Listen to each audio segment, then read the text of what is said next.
José era un joven lleno de sueños y esperanzas.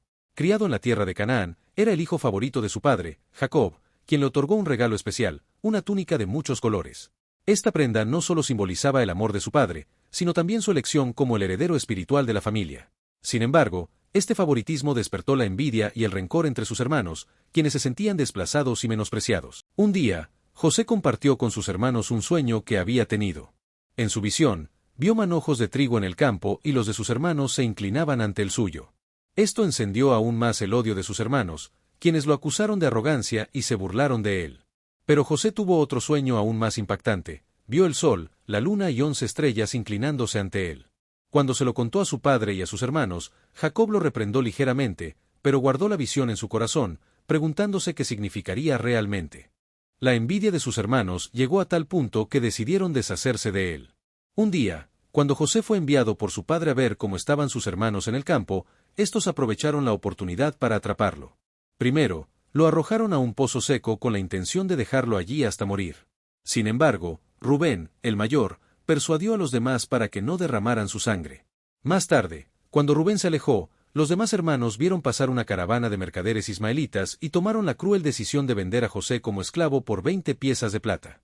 Para encubrir su acción, tomaron la túnica de José, la mancharon con sangre de un animal y se la llevaron a Jacob, haciéndole creer que su hijo había sido devorado por una bestia salvaje. Jacob lloró amargamente la pérdida de su hijo, sin saber que su destino estaba en manos de Dios. José fue llevado a Egipto, donde fue comprado por Potifar, un alto oficial del faraón. Aunque estaba lejos de su hogar y en una situación desesperante, Dios estaba con él. Su diligencia, integridad y habilidades pronto hicieron que Potifar lo promoviera, colocándolo a cargo de toda su casa.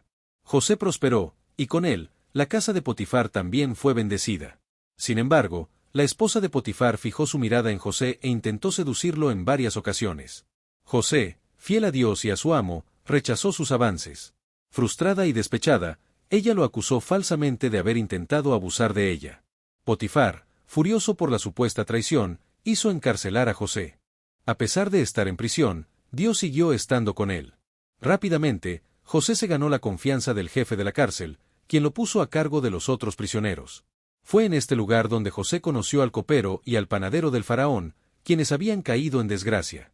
Ambos tuvieron sueños inquietantes y José, con la sabiduría de Dios, les dio su interpretación. Predijo que el copero sería restaurado a su posición, mientras que el panadero sería ejecutado. Tal como José lo había dicho, los sueños se cumplieron.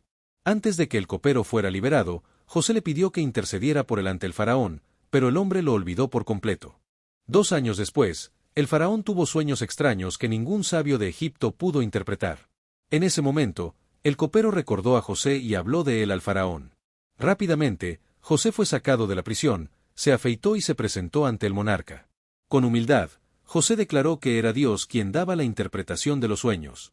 Explicó que los sueños del faraón revelaban que Egipto experimentaría 7 años de abundancia seguidos de 7 años de hambre devastadora. Para enfrentar la crisis, José aconsejó al faraón que nombrara a un hombre sabio que administrara el almacenamiento de alimentos durante los años de abundancia. El faraón, impresionado por la sabiduría y el discernimiento de José, lo nombró gobernador de Egipto, dándole autoridad sobre toda la tierra, solo por debajo de él. Como muestra de su nuevo estatus, el faraón le otorgó un anillo con el sello real, lo vistió con ropas de lino fino y le colocó un collar de oro. Además, ordenó que José recorriera el país en un carruaje real para que todos supieran que era su mano derecha en el gobierno.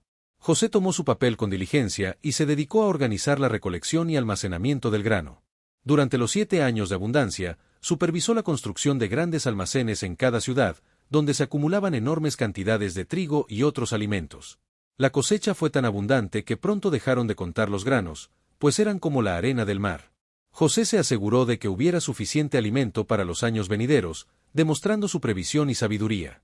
Cuando los 7 años de hambre comenzaron, la escasez se hizo sentir en todo el mundo, y Egipto fue el único país que tenía reservas suficientes. Pronto, caravanas de personas de otras naciones llegaron buscando comprar grano. Entre ellos estaban los hermanos de José, quienes viajaron desde Canaán por orden de su padre, Jacob. Al llegar, se presentaron ante el gobernador de Egipto, sin sospechar que se trataba de su propio hermano, y se inclinaron ante él en señal de respeto, cumpliendo así el sueño que José tuvo en su juventud. José, al reconocerlos, sintió una mezcla de emociones, alegría, tristeza y un profundo deseo de saber si habían cambiado desde la última vez que los vio. Para ponerlos a prueba, los acusó de ser espías y los sometió a un interrogatorio detallado sobre su familia. Fingiendo desconfianza, les exigió que trajeran a su hermano menor, Benjamín, como prueba de su honestidad. Mientras tanto, retuvo a Simeón como garantía de su regreso. Cuando finalmente volvieron con Benjamín, José los recibió con un banquete en su casa, mostrando un afecto especial por su hermano menor. Sin embargo, aún tenía una última prueba para ellos. Ordenó que su copa de plata fuera colocada en el saco de Benjamín, y cuando los hermanos partieron, los guardias los detuvieron y revisaron sus pertenencias. Al encontrar la copa en el saco de Benjamín, José simuló indignación y declaró que el joven debía quedarse como esclavo. Fue en ese momento cuando Judá, angustiado, dio un paso adelante y se ofreció a tomar el lugar de Benjamín, implorando que no causaran más sufrimiento a su padre.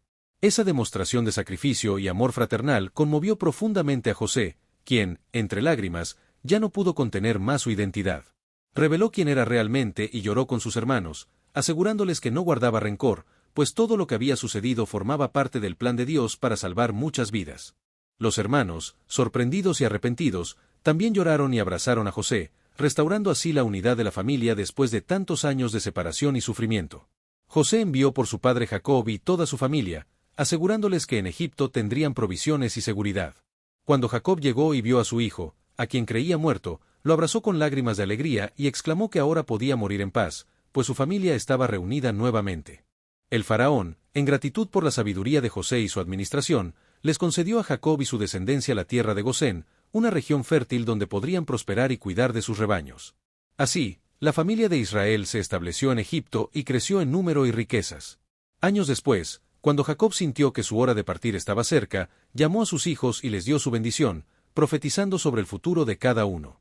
Antes de morir, pidió ser enterrado en la tierra de sus padres, y José cumplió su deseo, llevándolo con gran séquito a Canaán para su sepultura. Tras la muerte de su padre, los hermanos de José temieron que él tomara venganza por lo que le habían hecho en su juventud.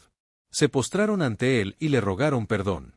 Pero José, con un corazón lleno de compasión, les dijo: «Vosotros pensasteis mal contra mí, pero Dios lo encaminó para bien, para hacer lo que hoy vemos, salvar muchas vidas». Con estas palabras, José reafirmó que todo lo ocurrido fue parte del plan divino. José vivió hasta una edad avanzada y vio a sus descendientes crecer y multiplicarse en Egipto.